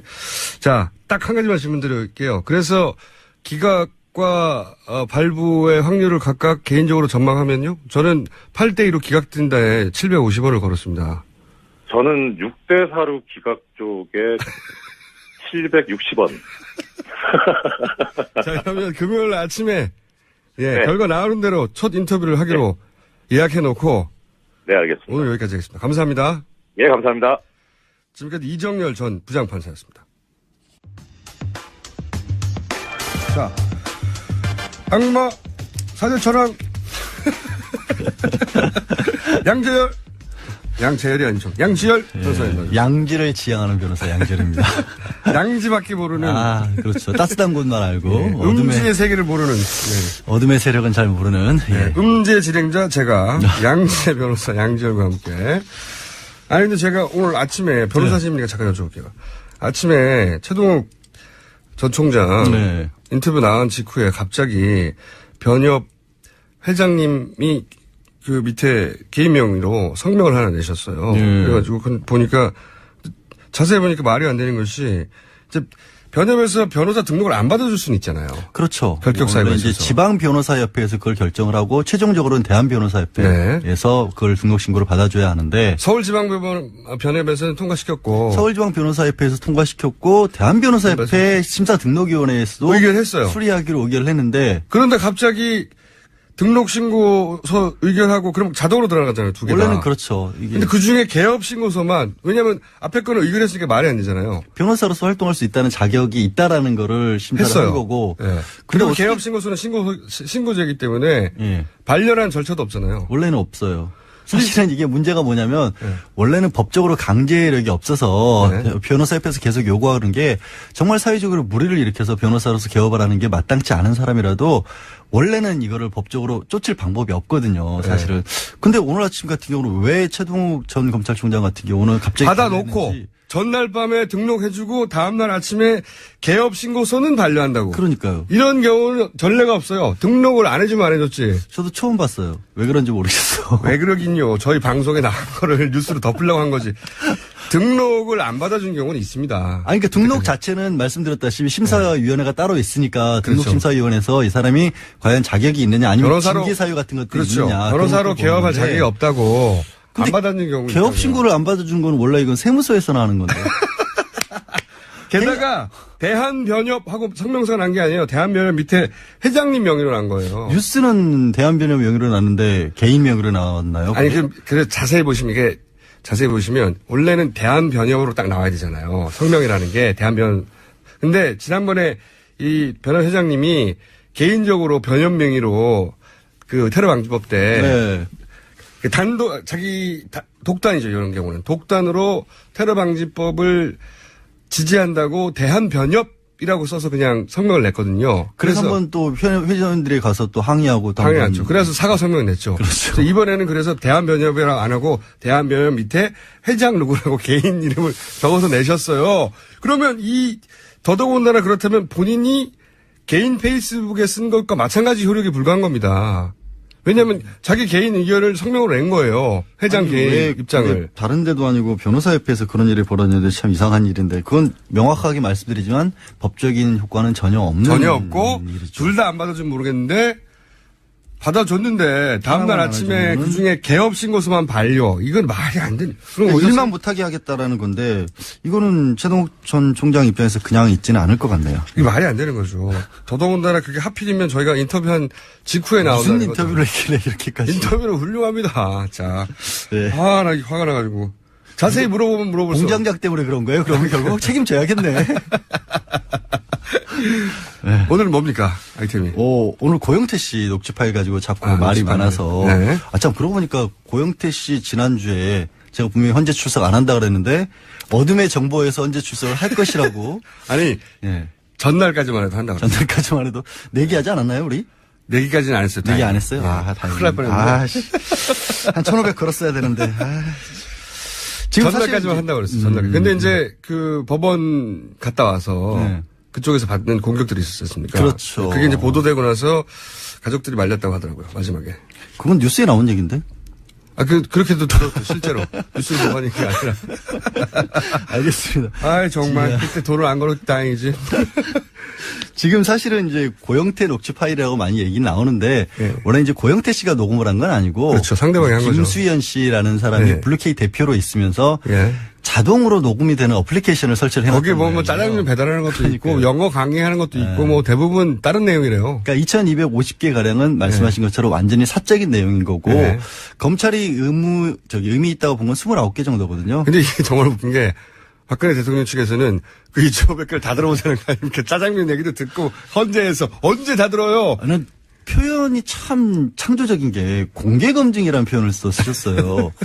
아니 법정에서 공의를 그냥 검증을 하면 어차피 헌재의 절차는 인터넷으로 중계가 되고 있고 공개가 되는 거잖아요.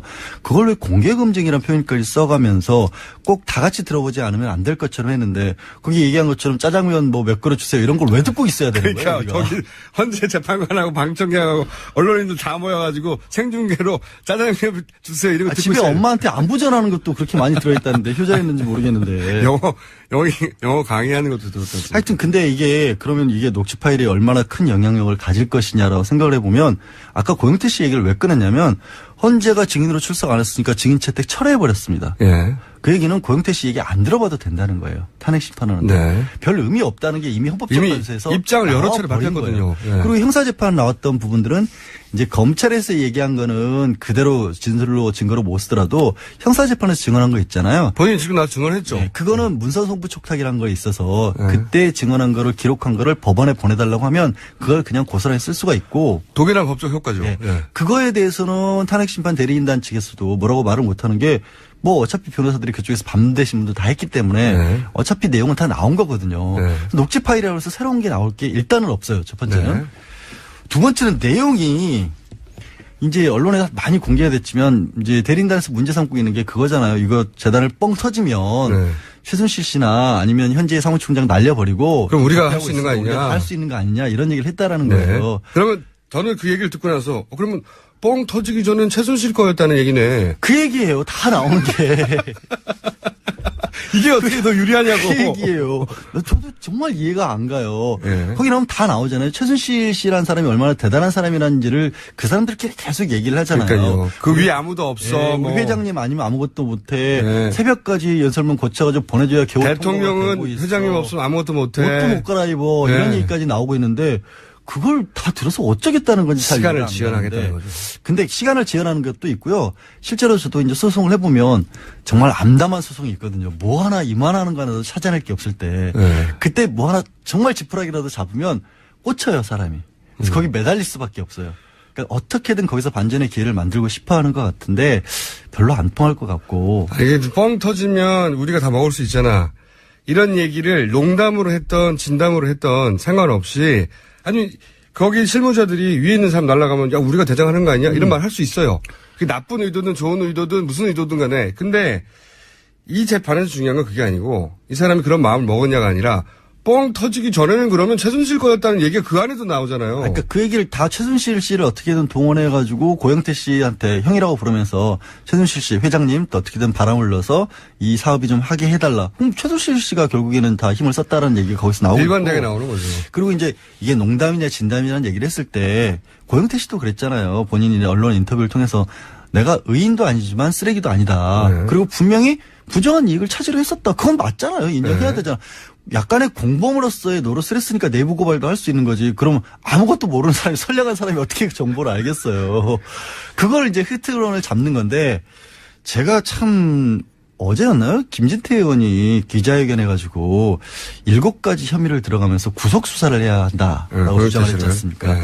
그 얘기를 들으면서 참 답답했던 게 이분이 부장검사에서 지청장까지 하신 분이지 않습니까? 검사로서. 네. 공안검사로 빛나는 경력을 그리고 쌓으신 분이죠. 법제사법위원회 간사를 맡고 있습니다. 대한민국의 법을 주무르는 분이에요. 네.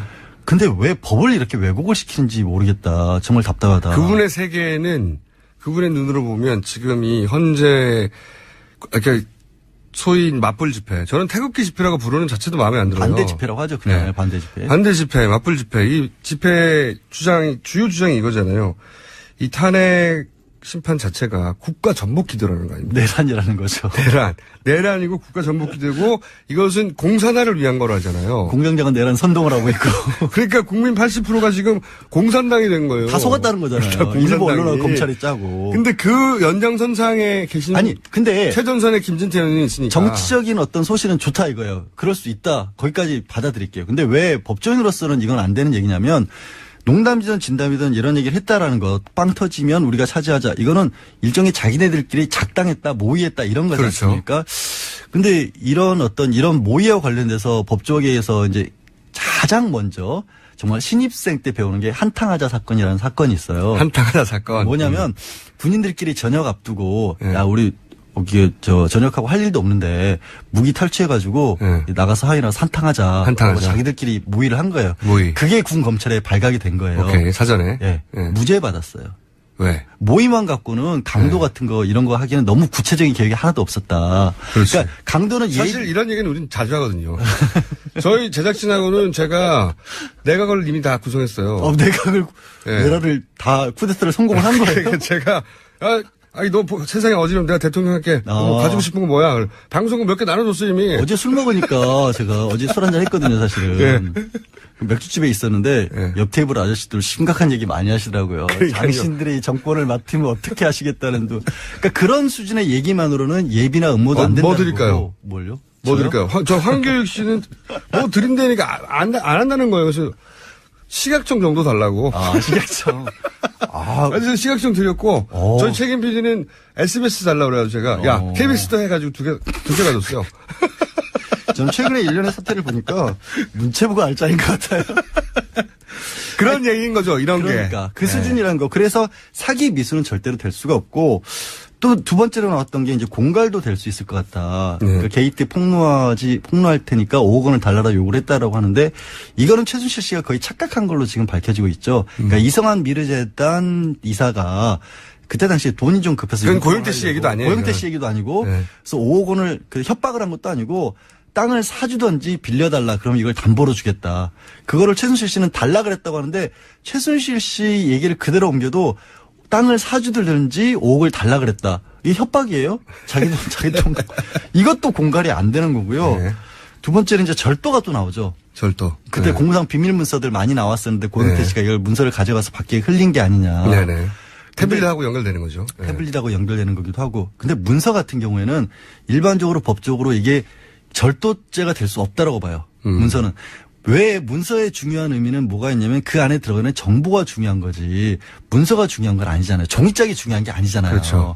그래서 특히 컴퓨터 파일로 저장되어 있는 것을 출력해낸 경우에는 아예 가져갔더라도 컴퓨터 파일 그대로 남아있잖아요. 그렇죠. 최순실 씨 그대로 쓸 수 있잖아요. 가치를 하나도 뺏은 게 없잖아요. 그래서 절도가 아예 안 된다는 게 확립된 판례예요. 정보 유출이라고 볼 수는 있겠지만. 정보 유출이 됐기 때문에 기업의 경우에는 그걸 배임죄로는 처벌을 해요. 하지만 절도는 절대 안 돼요. 종이를 가져갔다고 절도죄는 안 된다. 그러니까 되긴 되는데 네. 종이 훔쳤다고. 그러니까 A4지 훔쳐간 거가 되는 거죠. 그렇죠. 네. 그걸로 처벌을 안 한다는 게 확립된 판례. 이거는 90년대에 이미 끝난 얘기예요. 90년대 끝난 얘기. 그거를 어떻게 지청장 출신이 이걸 몰라서 하는 게 아니죠. 아니 그러니까 그게 저는 싫다라는 거예요. 제가 이렇게 많다는 거를 그런 이미지를 받아라 이렇게 이제 던져주시는 거죠. 그러니까 다른 이미지를 하라고요. 정치적으로 다른 소신발언을 하면 좋은데 법을 왜곡시키지는 말았습니다. 본인 전공이 그건데 어떡해요. 본인 전공이 체육이 아니잖아요.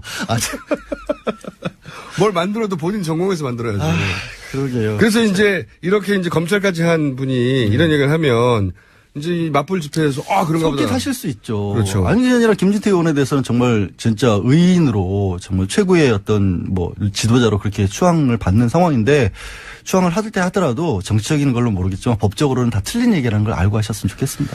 자, 법적으로 고영태 씨 관련해서 뭐 공갈인이 등등 모의 이게 다 말이 안 되는 거다. 네, 혐의점이 우리 어려워요. 법정에 가면은 다 무혐의로 떨어지는 거다. 아니, 기소 자체를 안 하죠, 검찰에서도. 기소 자체를 안 기소 자체를 한다. 안 하죠. 본인도 이거는 모를 뭐. 리가 있습니까? 그러니까 특혜를 주는 게 아니라는 걸 설명을 드린 거고요. 평생 검사했는데. 마지막으로 제가 어제 되게 황당한 얘기를 들어가지고. 요새 황당한 얘기가 한두 개가 아닌데. 헌법재판소에서. 황당 안 하기만 해봐라. 한번 황당 시켜주세요, 저를. 그러니 기자들이 물어본 거죠. 이제 이동욱 전 재판관이 갑자기 변호사로 들어가니까. 예, 헌법재판관 출신이네. 헌법재판관 출신이 1년 6개월 동안이나 이정미 재판관이랑 같이 일을 했는데 네. 이게 혹시 헌법재판소의 그 재판에 불공정한 영향을 끼치는 게 아니냐라고 기자들이 동료였기 물어봤다는 때문에. 거예요. 동료였으니까. 네. 그랬더니 대리인단에서 나온 답변이 혹시 불공정한 그런 어떤 우려가 있으면 이정미 재판관이 빠져라. 아니 이게 도대체 훌륭해. 법치적 이 정도 수준이 돼야 되는 겁니다. 아니 나는 자. 진짜 변호사로서 반성했어요. 이런 생각도 할 수가 있구나. 나 이거 야, 황당 성공했어, 진짜. 성공했어요. 예. 인정. 나 어제 생방송 도중에 이 얘기 듣다가 진짜 나는 한참 멀었다. 변호사로서 수준이 이 정도는 그러니까 돼야지 변호사다. 변호사를 선임했는데 이 변호사가 과거에 동료였기 때문에 네. 혹시 재판에 영향을 공정성에 영향을 미칠 아무래도 동료니까 그렇죠. 그런 우려가 있지 않냐고 물어봤더니 아니 그런 우려가 있다면은 이정미 동료였으니까 이정미가 빠져. 그러니까 네가 그라와. 아무런 근거 없이 아니 이건 뭔지 진짜 이게 해석이 안 돼가지고요. 제가 그런 일들이 벌어지고 있습니다. 아니, 진짜. 근데 이제 박근혜 대통령 사실 대변인단은 일부러 그러는 건지 아니 박근혜 대통령이 유리한 걸 하나도 안 해요. 법정에서는 유리한 건 오로지 하나입니다. 태극기 펼치죠. 태극기. 유리한 건 오로지 하나예요. 길게 느리기. 이것만 하고 계세요. 아니 그래도 어제 이동욱 재판관 전 재판관 들어왔을 때는 강효란 재판관도 얘기는 했어요. 그래도 이 재판관이 들어오니까 그나마 이제 헌법재판 같이 좀 돌아간다라는 얘기까지 했어요. 법리로 사실은. 다투는 게 법리 됐다. 얘기가 조금이라도 나온다. 네. 그전에는 태극기 걸고 막 2천 몇백 개 하자 그러고. 그래놓고 밖에 나가서 재판관 빠지라고 한 거예요. 야, 저는 이런 것을 호연직이라고 봅니다. 얼마나 과감해 확 질러버리는 거지. 틀림없이 제가 보기에는 다음 주 주말 이 맞불 집회에는 이정미 재판관 퇴임하라는 얘기가 나올 이번 주 토요일 날? 네. 토요일 날. 그쪽 맞불 집회에서는. 알겠습니다. 더 이상 할 말이 없어서 저 이제 갈래요. 네. 지금까지 양재만에서 활동하시는. 양지를 지향하는. 네. 양지열 양지에서 양지를 지향한다는 게 문제예요. 뭘 또 그게 문제예요, 그게. 자, 양지열 변호사였습니다. 감사합니다. 네, 고맙습니다. 자, 불친절한 AS. 이현 의원님, 거기가 어딥니까? 저도 궁금해요. 제가 다음 주에는 꼭 알아서, 혹은 그 전에도 알면 알려드릴게요. 이전 방송을 못 들으신 분을 위해서 잠깐 설명하면, 이현 의원님이 이 가짜뉴스, 페이크뉴스 만드는 데가 거기 아니냐고. 근데 제가 거기 어디냐고 계속 물어봤는데 끝까지 거기라고 한번 갔거든요. 거기를 다음 주에는 말하는 걸로. 최동욱 전 검찰총장에 대한 문자가 많습니다. 네. 이거 하나의 뉴스 맞아요, 정말. 자, 저희는 그래서 최동욱 전 검찰총장의 인터뷰에 대해서, 가능한 개인, 라디오를 들으시는 분들이 자기 자리에서 퍼뜨릴 수 있는 방법 퍼뜨려 주시고, 저희도 방법을 찾아보겠습니다. 이건 말이 안 돼요. 엘리베이터를 탔는데 할아버지께서 엘리베이터 안에서 뉴스 공장을 듣고 계셨어요. 그래서 1층부터 18층까지 강제로 청취했습니다. 네. 엘리베이터에 라디오를 붙여버렸어요. 채널 하나로 고정해가지고 무한반복. 여기까지 하겠습니다. 감사합니다. 자, 지난주에 저희가 한 주 건너뛰었습니다. 이번에 시간을 기다린 분들이 굉장히 많아요. 원정우 씨, 과학하고 앉아있네, 나오셨습니다. 네, 안녕하세요. 오늘은 뭡니까? 일단 저 미래창조과학부를 가지겠습니다. 미래창조과학부요? 제가 가진다고요. 아까 그 얘기를 하시길래. 아까 나눠줄 때? 네, 미리 좀 찜 해놓으려고요. 아니, 그거 하나만 하시려고? 딴 것도 할까요? 문체부에서 돈 많이 나올 것 같은데. 네, 그것도 참고해보고요. 예. 일단은 방송국은요? 방송국은 교통방송이요. 교통방송? 네. 교통방송은 노린 분들이 많아요. 교통방송 이미 배정됐어요. 이미. 저희 작가한테 배정됐고요. 자, 오늘 주제가 뭡니까? 네, 2주 만에 찾아뵙는데요. 오늘도 늘 그랬듯이 우리가 알아두면 좋은 과학 지식. 순수한 과학이죠. 네, 과학 상식과 함께 하겠습니다. 네. 요즘 건조한 겨울 끝물에 이제 불조심에 긴장을 늦추지 말아야 할 때 아니겠습니까? 예. 좀 전에 양절 변호사님하고도 그런 얘기를 하셨더라고요. 특히 올겨울에는 이 맞불이라는 말이 많이 등장했잖아요. 태극기 집회, 반대 집회. 네. 그래서 이 맞불의 과학과 함께. 맞불의 과학. 듣기만 해도 재밌을 것 같아. 맞불의 과학. 그리고 우리가 필수적으로 알아야 하는 소방 상식에 대해서. 소방 상식에 대해서. 이야기를 나누겠습니다. 맞불의 과학. 네. 먼저 이제 불을 끄는 일, 이제 소화의 원리에 대해서 좀 말씀을 드릴게요. 이거는 뭐 진짜 과학인데요. 소화에 크게 세 가지 방법이 있습니다. 네. 첫째는 냉각 소화라고 하는데 이거는 타고 있는 물질을 발화점 이하로 온도를 낮추는 거예요. 물 뿌리는 것 같은 거. 그렇죠. 네. 물 뿌리는 게 바로 대표적인 냉각 소화인데 왜 큰 불이 났을 때 소방호스로 물을 엄청 뿌려도 불이 잘 안 꺼지지 않습니까? 네. 그때는 물의 양이 발화 지역 전체 온도를 낮추는데 부족하기 때문에 그렇겠죠. 온도가 안 내려가기 때문에 불이 쉽게 안 꺼지는 거고요. 두 번째는 질식 소화입니다. 아, 이 거품 같은 거 뿌려주는 거? 네, 산소 유입을 막아주는 건데 소화기 원리가 되게 이런 거죠. 그러니까 거품이나 이산화탄소 같은 것을 쏴서 네. 불이 붙은 것을 덮어서 그렇죠. 산소가 차단되게 하는 거죠. 왜 잿더리 뚜껑 덮으면 담뱃불 꺼지는 게 바로 이 원리인데. 그것까지는 이해가고요. 네. 지난번에 저 촛불 집회, 촛불 끄는 법 말씀드릴 때 제가 한국물리학회 자문을 받아서 광화문 광장 전체를 이불로 덮어야 된다고 말씀드렸잖아요. 네. 이게 바로 전형적인 질식소화법입니다. 근데 사람이 질식할 위험도 있다는 점에서 상황에 따라 유의해야 하는 것도 짚어봤었고요. 세 번째는 뭡니까? 세 번째가 바로 오늘의 주제, 제거 소화입니다. 제거 소화. 이거 처음 들어보셨을 거예요, 아마. 이게 기본적으로 실제 있는 소화법인 거죠, 제거 소화. 네, 그럼요. 이 세 가지가 이제 대표적인 소화법인데. 이거 이런 거 아니에요? 저기 불나면 미리 불에 탈 부분들을 다 태워 없애버려가지고 불이 그렇습니다. 번지기를 차단하는 산불 났을 때 이렇게 네, 하는데. 네. 한마디로 탈 물질을 미리 제거해 버리는 건데요. 네. 이게 어려운 예는 맞지만 지난번 또 촛불 얘기할 때 왜 바람으로 끄는 이야기 드릴 때 바람을 불어서 심지를 타고 올라온 파라핀을 날려버린다고 얘기를 드렸을 거예요. 이게 이제 타는 물질 제거한 경우입니다. 그래서 바람 불어서 촛불 끄는 것도 제거 소화가 되는 거고요. 맞불이 바로 이 방식입니다. 그렇죠. 지금 네. 그 국민들이 촛불 집회를 하는데 네. 그 촛불 집회에 대해서 맞불을 놔서 그렇죠. 촛불 집회를 제압하겠다 이런 그런 거죠. 생각이죠. 네. 불이 진행하는 방향 쪽에 먼저 불을 놓고 탈 것을 태워버리면 모든 불이 탈 게 없어서 꺼져버리게 되는 건데요. 그게 이제 제거 소화다. 네네. 맞불 집회는 이 소화의 관점에서는 제거 소화에 해당합니다. 분류적으로. 예. 근데 이게 우리 일반적인 생각과 달리 이 맞불이란 건 원래 실제 화재에 비해서 훨씬 작은 불을 사용해야 되는 겁니다. 그렇죠. 네. 큰 불이 뭐 의미가 없잖아. 맞불 하면 마치 이제 1대1로 이렇게 상대하는 것 같지만 그게 아니고요. 굉장히 작은 규모의 불을 붙이는 거고요. 그래서 예를 들어 촛불이 100만이면 맞불은 1000. 네. 이 정도 수준이 되어야 맞불로서 효과가 있습니다. 그 이상이 되면 맞불의 의미가 없을 뿐만 아니고 아주 위험해지죠. 네. 네. 그래서 사실 맞불은 굉장히 어려운 진화 방식입니다. 바람의 세기, 방향, 탈물질의 분포와 종류, 맞불의 크기와 범위 이런 것들을 아주 과학적으로 판단하지 않으면 맞불을 함부로 놨다가 오히려 촛불이 더 커지는 화재가 더 커지기 십상입니다. 화재가 더 커지는. 네네.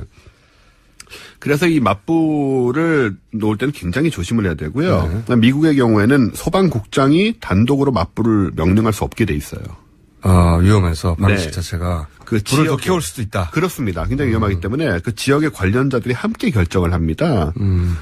그만큼 위험하고 자칫하면은 초가삼간 다 태워먹는 아주 우매한 짓이 될 수 있는 게 바로 이 맞불이 되겠습니다. 그러니까 이제 이 맞불을 정확하게 구사하지 않으면 오히려 오리지널 불을 더 키운다. 그렇습니다. 네. 네. 그런 상황이 되어 갈랑말랑하고 있는 중에 지금. 예, 그래서 안 그래도 그것 때문에 제가 이 소방 상식으로 이렇게 말씀을 드리는 건데요.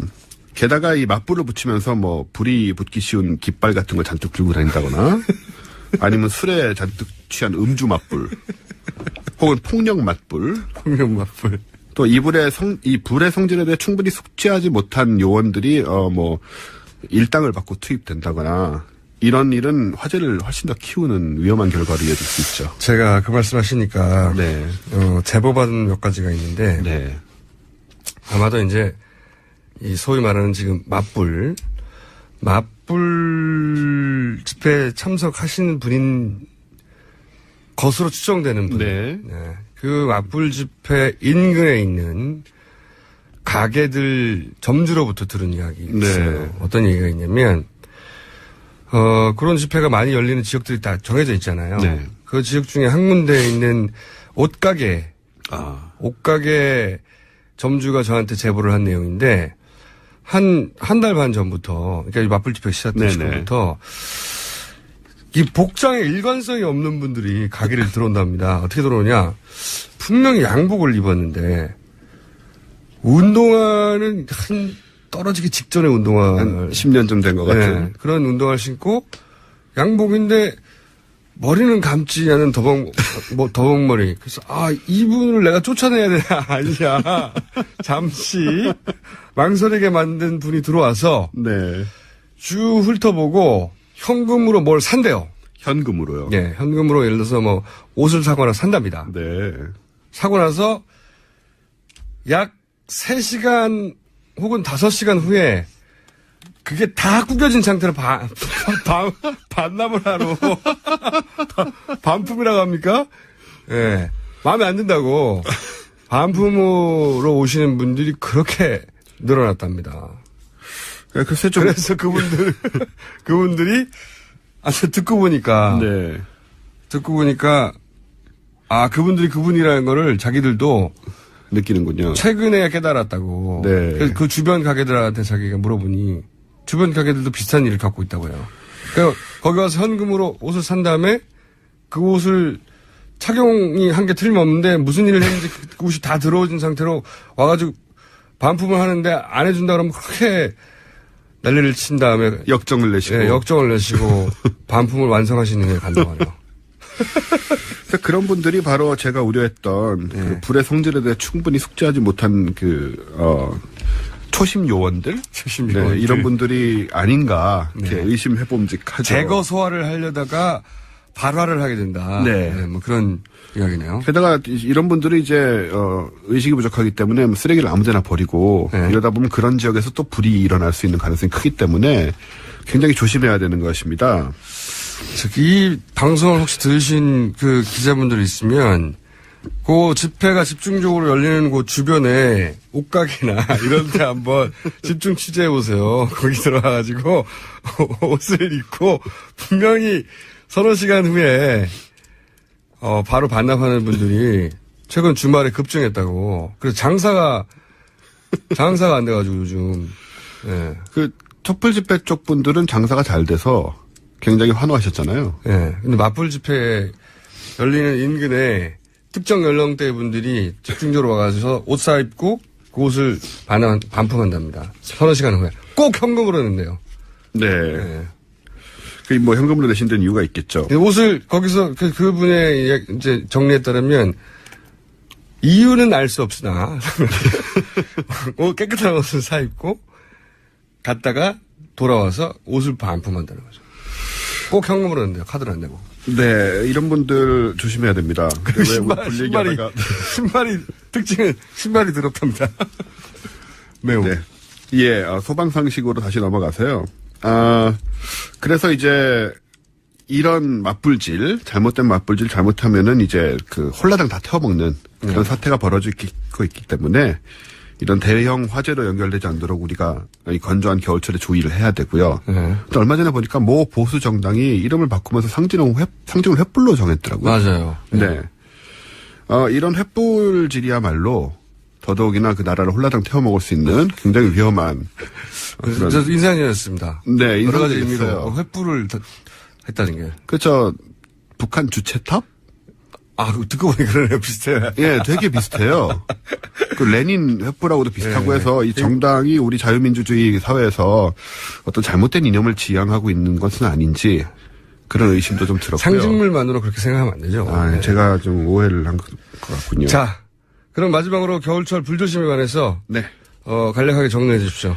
정리하자면 맞불은 웬만하면 써서는 안 된다. 네. 그리고 붙여도 아주 작게 조심스럽게 붙여야 우리가 큰 재앙을 예방할 수 있다. 큰 불로 번지는 것을 막을 수 있다는 거죠. 그렇습니다. 네. 근데 저도 어릴 때 촌에서 네. 산불이 나서 그 산불을 동네 사람들과 함께 끌어간 적이 있어요. 촌에 사셨어요? 초등학교 때까지는 촌이라고 할 수 있죠. 네. 촌에 살았는데 그 산불이 내가 직접 겪어봐서 갑자기 생각나서 말하는 건데 불이라는 게 굉장히 무섭습니다. 네. 분명히 눈앞에서 이렇게 물을 뿌려서 지나갈 수 있을 것 같은데 살짝 바람이 불면 마른 나무와 함께 사람 키 몇 배로 확 올라가요. 순간적으로. 그리고 이제 소위 말하는 이 맞불, 그 띠를 만들어가지고 그렇죠. 그 주변에 이제 태워서 안 내려오게 하는 거는 일반인들이 못 해요. 네. 사람 돈 주고 사야 돼요. 네. 그러니까요. 근데 이분들 지금 돈 주고 사시는 분들. 설마요. 그런 일은 없고요. 네. 그분들이 가지고 있는 특징 중에 하나가 집회 직전에 새 옷을 입고 싶어 하신다는 건 있는 것 같아요. 제가 보니까. 집회를 좀 한다고 옷이 그렇게 구겨지나요? 그런 거 이해가 안 되는. 저도 그건 이유는 모르겠는데, 그건 이제 정주가 저한테 제보했던 건에, 네. 보면은 옷은 뭘 했는지 옷이 이렇게 들어오셔서, 꾸깃꾸깃해진 다음에 그걸 반품하면 어떻게 받으란 말이냐. 재미있는 사회현상인데 어쨌든 간에 불조심해야겠습니다. 알겠습니다. 네. 지금까지 원정우 씨였습니다. 감사합니다. 저도 오늘은 여기까지 하겠습니다. 내일 다시 뵙겠습니다. 김어준이었습니다. 안녕.